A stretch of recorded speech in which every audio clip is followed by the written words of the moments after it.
নামাজের বাইরের সময় আমার গ্যাসের একদম সমস্যা হয় না, কিন্তু অজু করার সাথে সাথে আমাকে এই সমস্যার সম্মুখীন হতে হয়, অনেক কষ্ট করে অজু ধরে রাখতে হয়। কি করতে পারি একটু দয়া করে বলবেন?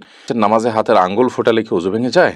পালক মেয়ের সাথে নিজের পেটের ছেলের বিয়ে দেওয়া যাবে কিনা? যে জামা কাপড় পরে সহবাস করা হয় সেই জামা কাপড় কি নাপাক হয়ে যাবে, অর্থাৎ যেটা পরে সেটা পরে নামাজ পড়া যাবে কিনা? প্রথম স্বামীকে তালাক না দিয়ে দ্বিতীয়বার বিবাহ করলে তা জায়েজ হবে কি? নিয়ত না করে রোজা রাখলে রোজা হবে কিনা? স্বামীর জৈবিক চাহিদা পূরণ করতে স্ত্রী অক্ষম হলে স্ত্রীর করণীয় কি?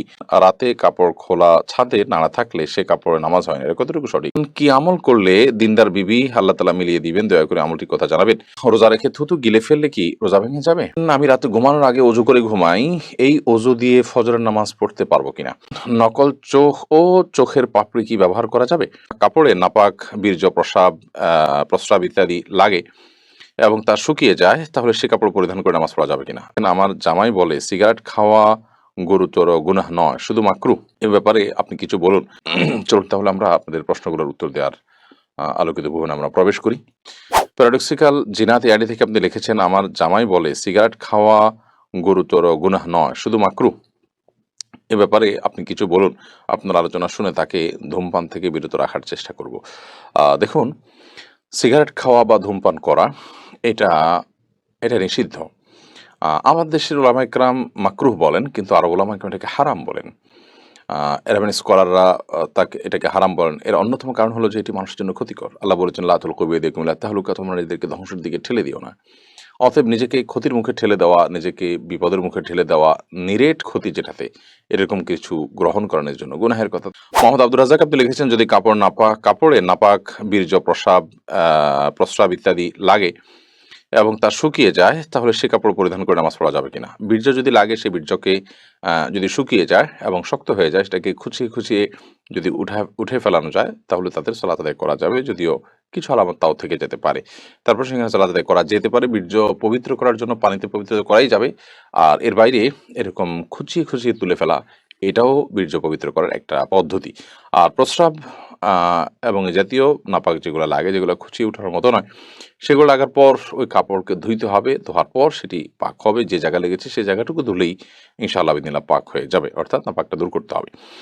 এরপরে মেহরুবা হক আপনি লিখেছেন, নামাজে হাতের আঙ্গুল ফোটালে কি অজু ভেঙে যায়? নামাজে যদি হাতের আঙ্গুল ফোটানো হয় তাতে অজু ভাঙবে না, সালাতও ভাঙবে না, কিন্তু এটা মাকরুহ হবে এবং সালাতকে ত্রুটিযুক্ত করবে। কারণ প্রথমত এমনিতেই আঙ্গুল ফোটানো এটা ভালো কোনো বিষয় নয়। দ্বিতীয়ত সালাতের মধ্যে যেটা করবেন সেটা আপনার সালাতের যে খুদু আছে সে খুজুর খেলাফ হবে। যে পরিমাণ নীরবতার সাথে সালাত আদায় করা দরকার তার পরিপন্থী হবে, তাই সেটি করা উচিত হবে না। উম্মে ফারহান আপনি লিখেছেন, নকল চোখ ও চোখের পাপড়ি কি ব্যবহার করা যাবে? না, এগুলো আল্লাহর সৃষ্টিতে পরিবর্তনে শামিল হবে এবং সাজগোজ এই গণ্ডিতে থেকে যে করা যাবে এটা তার মধ্যে পড়ে না। এটা হলো একরকম আপনার লৌকিকতার বাইরেও এটা হলো এক ধরনের মানুষকে ধোঁকায় ফেলে দেওয়া, যা বাস্তব নয় সেটা প্রকাশ করা। তামিম আলিফ আপনি লিখেছেন, আমি রাতে ঘুমানোর আগে অজু করে ঘুমাই, এই অজু দিয়ে ফজরের নামাজ পড়তে পারবো কিনা? রাতে আপনি ঘুমানোর আগে অজু করে ঘুমান, খুব ভালো কথা। কিন্তু আপনি যখন ঘুমিয়ে পড়েন তখন তো আপনার অজু ভঙ্গ হয়ে যায়। বিধায় এই অজুতে আপনি ফজর নামাজ কিভাবে পড়বেন? আপনাকে আবার ফজর নামাজ পড়তে হবে। মানুষ ঘুমিয়ে গেলে সেই ঘুম তার অজু ভঙ্গের কারণ হয়। তামিম আলিফ আপনি লিখেছেন, রোজা রেখে থুতু গিলে ফেললে কি রোজা ভেঙে যাবে? রোজা রেখে যদি আপনি থুতু গিলে ফেলেন রোজা ভাঙবে না। তবে থুতু একত্র করে এরপর আপনি গিলছেন, এরকমটি করা অনুচিত এবং মাকরুহ। এমডি সবুজ আপনি লিখেছেন, কি আমল করলে দিনদার বিবি আল্লাহ তালা মিলিয়ে দিবেন, দয়া করে আমলটির কথা জানাবেন। নেককার স্ত্রী পাওয়ার জন্য নিজে নেককার হওয়ার চেষ্টা করবেন, নেককার মানুষদের সাথে উঠা বসা করবেন, সেরকম চেইন মেনটেন করবেন যারা নেককার, তাহলে তাদের মাধ্যমে আপনি নেককার স্ত্রীর সন্ধান পাবেন। সেই সাথে সূরা ফুরকানের ৭৪ নম্বর আয়াতে যে দোয়া আছে সেটি পাঠ করবেন, নিজের জীবনসঙ্গী যেন নেককার হয়। রব্বানা হাব লানা মিন আজওয়াজিনা ওয়া যুররিয়াতিনা কুররাতা আয়ুন ওয়াজআলনা লিল মুত্তাকিনা ইমামা, বিশেষ করে পড়বেন। তাসলিমা খানম আপনি লিখেছেন, রাতে কাপড় খোলা ছাদে নাড়া থাকলে সে কাপড়ে নামাজ হয় না, এটা কতটুকু সঠিক? না, এরকম কোনো কথা সঠিক নয়। যদি রাতে কাপড় খোলা ছাদে থাকে বা খোলা বারান্দায় থাকে তাতে নামাজ হয়ে যাবে। নাপাক লাগলে সে নামাজ হবে না। এখানে নাপাক লেগেছে, তার কোনো প্রমাণ তো নেই, বিধায় এ ধরনের কথা বিশ্বাস করার কোনো কারণ নেই। এরপরে সাবিহা জাহান লিখেছেন, স্বামীর জৈবিক চাহিদা পূরণ করতে স্ত্রী অক্ষম হলে স্ত্রীর করণীয় কি? যদি স্ত্রী স্বামীর জৈবিক চাহিদা পূরণ করতে অক্ষম হন তাহলে সেক্ষেত্রে স্বামীকে একাধিক বিয়ের ক্ষেত্রে তিনি সহযোগিতা করবেন এবং স্বামীর চরিত্র হেফাজত করা একটা গুরুত্বপূর্ণ বিষয় এবং বিয়ের অন্যতম লক্ষ্য এটি। তো সে লক্ষ্য যদি পূরণে অপারগ হন তিনি, তাহলে সেক্ষেত্রে স্বামী গুনাহের দিকে যেতে পারেন, চরিত্র নষ্ট হতে পারে। সেই জায়গা থেকে স্বামীর জন্য ২য় বা ৩য় স্ত্রীর ব্যবস্থা করা এবং সেটার জন্য মানসিক সম্মতি দেওয়া, তাকে সহযোগিতা করা, এটা কর্তব্যের অংশ। মোহাম্মদ রাসেল, হ্যাঁ, এটি থেকে আপনি লিখেছেন, পালক মেয়ের সাথে নিজের পেটের ছেলের বিয়ে দেয়া যাবে কিনা? হ্যাঁ, দেয়া যাবে। যেহেতু পালক মেয়ে, সে আপনার আসল মেয়ে না। অতএব তাকে আপনি পেটের ছেলের সাথে বিয়ে দিতে পারেন। হ্যাঁ, যদি আপনার পালক মেয়েটা আপনার দুধ সন্তান হয় বা দুধ সম্পর্কিত আত্মীয় হয়, যার সাথে বিয়ে বন্ধন আবদ্ধ হারাম, দুধ দুধের কারণে যে সম্পর্ক হয় সেটি যদি এই পর্যায়ে চলে যায়, ধরুন আপনি আহ এই ছেলের উম এই ছেলের বোনের দুধ আপনি পান করেছেন, তাহলে তো সে আপনার দুধ ভাই, যার কারণে তাকে আপনি বিয়ে করা জায়েজ হবে না। তো এরকম কিছু যদি না হয়, জাস্ট পালক মেয়ে, আ তাকে আপনি লালন-পালন করেছেন, আপনার দুধ পান করেনি সে, তাহলে সেক্ষেত্রে বা এই ছেলের সাথে আপনার যে ছেলে হয়েছে তার সাথে তার দুধের কোনো সম্পর্ক নেই সরাসরি, তাহলে সেক্ষেত্রে তার সাথে বিয়ে দিতে কোনো অসুবিধা নেই।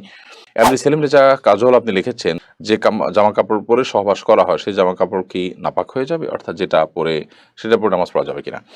আ যা কাপড়-চোপড় পরে সহবাস করলেই সেটা নাপাক হয়ে যাবে না। যদি সেখানে নাপাক লাগে, তাহলে সেক্ষেত্রে সেটা নাপাক হবে। আর যদি নাপাক না লাগে, তাহলে সেটা নাপাক হবে না। উম অতএব এটি নির্ভর করবে যে নাপাকটা লেগেছে কি লাগেনি তার উপরে। এমনি আমির হোসেন, আপনি লিখেছেন, নামাজের বাইরের সময় আমার গ্যাসের একদম সমস্যা হয় না। কিন্তু অজু করার সাথে, সাথে আমাকে এই সমস্যার সম্মুখীন হতে হয়। অনেক কষ্ট করে অজু ধরে রাখতে হয়। কি করতে পারি একটু দয়া করে বলবেন? নামাজের বাইরের সময় গ্যাসের সমস্যা হয় না, কিন্তু নামাজ দাঁড়ালে শুরু হয়ে যায়। এটা কোনো দুষ্ট জিনের উপদ্রব কিনা, ব্ল্যাক ম্যাজিকের কারণে কিনা, সেটা আপনার দেখা দরকার এবং সেটার জন্য আপনি রাকিদের শরণাপন্ন হয়ে ট্রিটমেন্ট করা উচিত। বিশেষ করে কোরআন কারিমের তেলাওয়াত, জিকিরের পরিমাণ বাড়িয়ে দেওয়া উচিত। কিন্তু সালাতের মধ্যে আপনাকে অজু ধরে রাখতেই হবে, কারণ অজু আপনার ছুটে গেলে আবার নতুন করে অজু করে আপনাকে সালাত আদায় করতে হবে। রোবাই আমিন মৌরি, এই আইডি থেকে আপনি লিখেছেন, প্রথম স্বামীকে তালাক না দিয়ে দ্বিতীয়বার বিবাহ করলে তা জায়েজ হবে কি? দ্বিতীয় বিয়ে যদি জায়েজ না হয়, তাহলে প্রথম স্বামী তার জন্য জায়েজ থাকবে কিনা দয়া করে জানাবেন। প্রথম স্বামীর সাথে যদি বিচ্ছেদ না হয়, তাহলে দ্বিতীয়বার যদি কোনো নারী বিয়েতে আবদ্ধ হন, তাহলে সেটি জায়েজ হবে না। পরে বিয়েটা বাতিল হিসেবে গণ্য হবে। এটা বিয়েই না। যার কারণে সেটি আপনার কার্যকরী হবে না। আর দ্বিতীয় বিয়ে জায়েজ না থাকার কারণে আ আপনার প্রথম স্বামীর স্ত্রী হিসাবে তিনি বলবৎ আছেন এবং সেটাই থাকবেন এবং সেখানে বিয়ে-শাদীর কোনো কিছুর প্রয়োজন নাই। কারণ পরের বিয়েটা তো হয় নাই। ওটা হওয়া না হওয়া সমান। বিধায় প্রথম বিয়েটাই বলবৎ আছে এবং সেটার আলোকে তারা স্বামী-স্ত্রী হিসাবে জিনাতিপাত করবেন এবং তারা একসাথে বসবাস করবেন।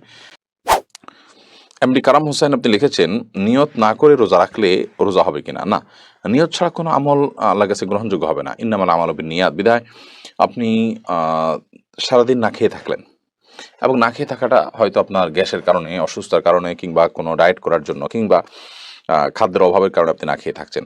তো এই না খেয়ে থাকাটাকে আপনি ইবাদত হিসাবে গণ্য করতে পারবেন না এবং এটা হিসাবে গণ্য হবে না যদি আপনার মধ্যে রোজার নিয়ত না থাকে।